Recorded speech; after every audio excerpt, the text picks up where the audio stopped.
Assalamualaikum warahmatullahi wabarakatuh.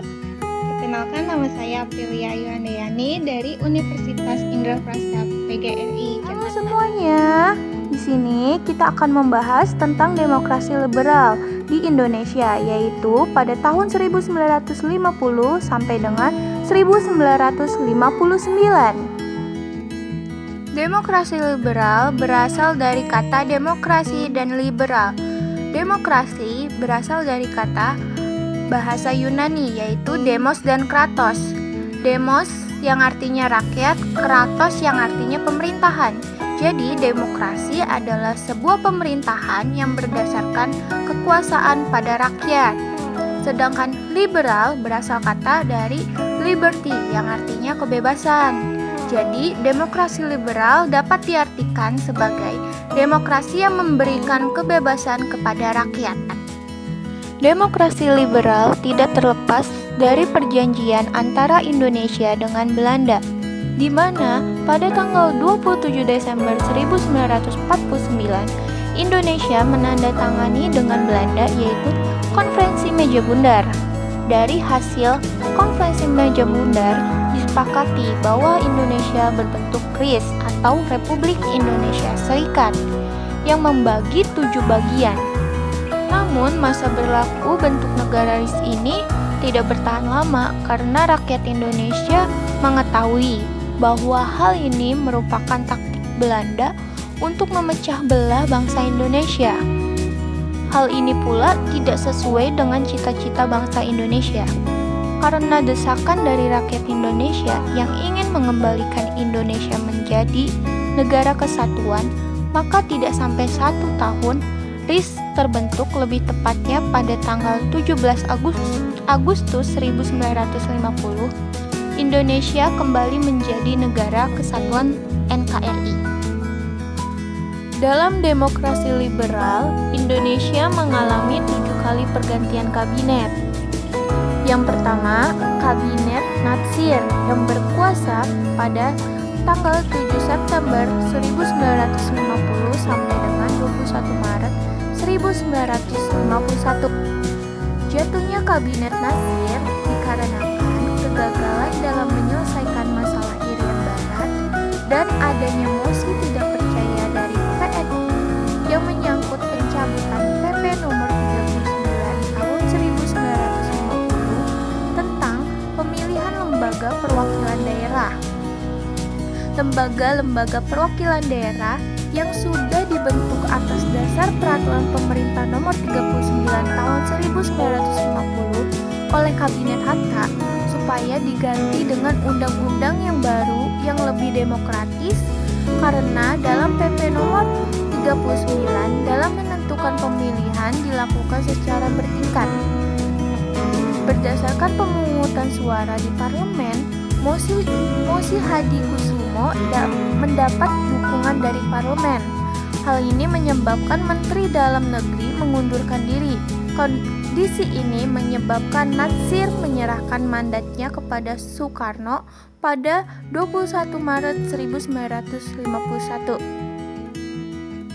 Kabinet yang kedua yaitu Kabinet Sukiman yang berkuasa dari tanggal 27 April 1951 sampai 3 April 1952. Kalau dibandingkan dengan Kabinet Natsir, dalam Kabinet Sukiman jelas menunjukkan bahwa partai-partailah yang memegang pemerintahan, mulai dari menyusun program, portofolio, komposisi personalia, pelaksanaan, dan bertanggung jawab, serta cara penyelesaian masalah sepenuhnya terletak di tangan partai. Partai-partai yang ada pada waktu itu belum nampak menonjolkan ideologi masing-masing. Perhatiannya masih ditunjukkan pada pemecahan masalah-masalah praktis yang dihadapi.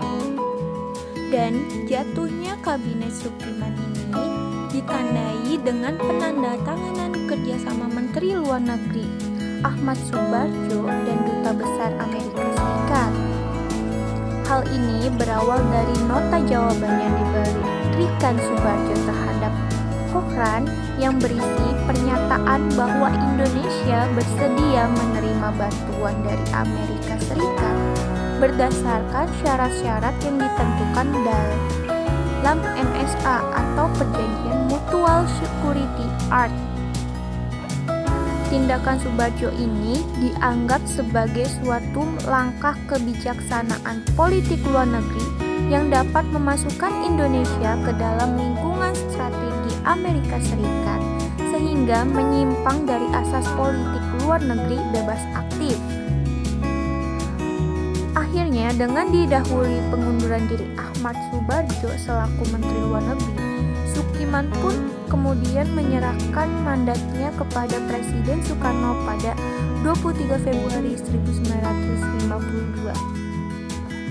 Yang ketiga, Kabinet Wilopo yang berkuasa dari tanggal 3 April 1952 sampai 3 Juni 1953. Kabinet ini lebih lama dari kabinet lainnya karena berkoalisi dengan PNI dan Masyumi. Dan dalam kabinet ini dibentuk Kabinet Zaken, di mana menterinya dari kalangan para ahli bukan dari partai politik. Jatuhnya Kabinet Wilopo ini karena adanya peristiwa Tanjung Morawa. Peristiwa ini terkait dengan pembebasan tanah milik DVV. Tanah ini sebelumnya sudah digarap penduduk, kemudian diminta untuk dikembalikan kepada DVV. Usaha pembebasan tanah ini mendapat perlawanan dari penduduk. Karena menghadapi hambatan, pemerintah kemudian menggunakan alat-alat kekuasaan negara untuk memindahkan penduduk dari lokasi tersebut. Tanah garapan tersebut kemudian ditraktor oleh polisi yang kemudian mendapatkan perlawanan dari petani yang mengakibatkan insiden yang menelan korban meninggal 5 orang petani. Peristiwa ini memunculkan mosi di parlemen yang menuntut kepada pemerintah agar menghentikan sama sekali usaha pengosongan tanah yang diberikan kepada DVV sesuai dengan keputusan pemerintahan Sukiman, dan semua tahanan yang terkait dengan peristiwa Tanjung Morawa segera dibebaskan. Desakan-desakan ini akhirnya membuat Kabinet Wilopo jatuh. Yang keempat, Kabinet Ali Sastrowijoyo I yang berkuasa dari tanggal 31 Juli 1953 sampai 24 Juli 1955. Prestasi yang didapat dari kabinet ini yaitu yang pertama, terselenggaranya Konferensi Asia Afrika di Bandung 1955. Yang kedua, berhasil membatalkan Konferensi Meja Bundar yang berkaitan dengan utang Indonesia terhadap Belanda. Yang ketiga, membentuk panitia pemilu. Jatuhnya Kabinet Ali Sastrowijoyo I ini karena adanya masalah dengan TNI Angkatan Darat. Faktor utama yang menyebabkan jatuhnya kabinet adalah masalah pimpinan TNI Angkatan Darat yang berpangkal pada peristiwa 17 Oktober 1952. Calon pimpinan TNI yang diajukan kabinet ini ditolak oleh Korps Perwira, kelompok Zulkifli Lubis, sehingga timbul krisis kabinet.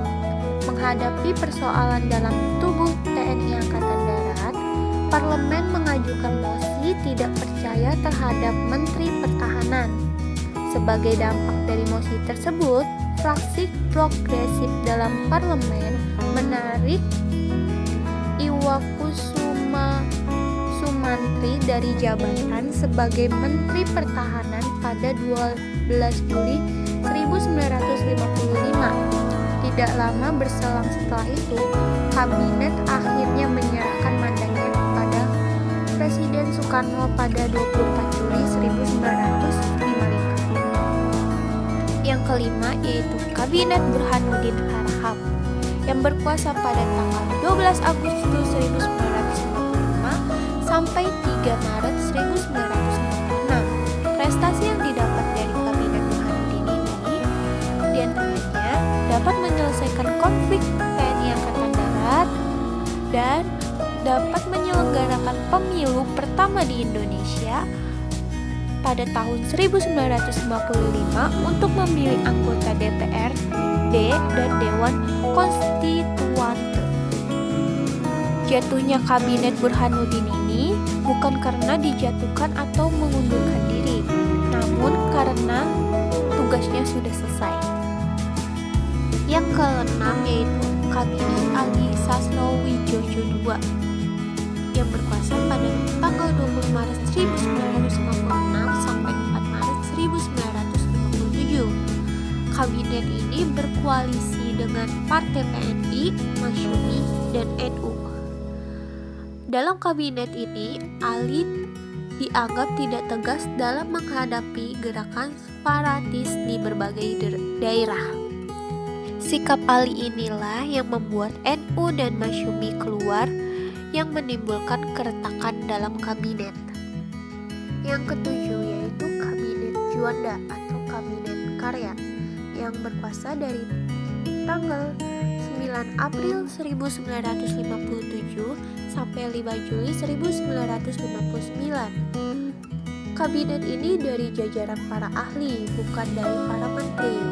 Prestasi yang didapat dari kabinet ini salah satunya adalah penetapan batas laut teritorial Indonesia dari 3 mil menjadi 12 mil yang dikenal dengan Deklarasi Juanda 13 Desember 1957. Masalah kabinet Juanda adalah yang pertama itu adanya peristiwa percobaan pembunuhan terhadap Presiden Soekarno di Cikini tahun 1957 dan sidang Dewan Konstituante yang tidak kunjung selesai.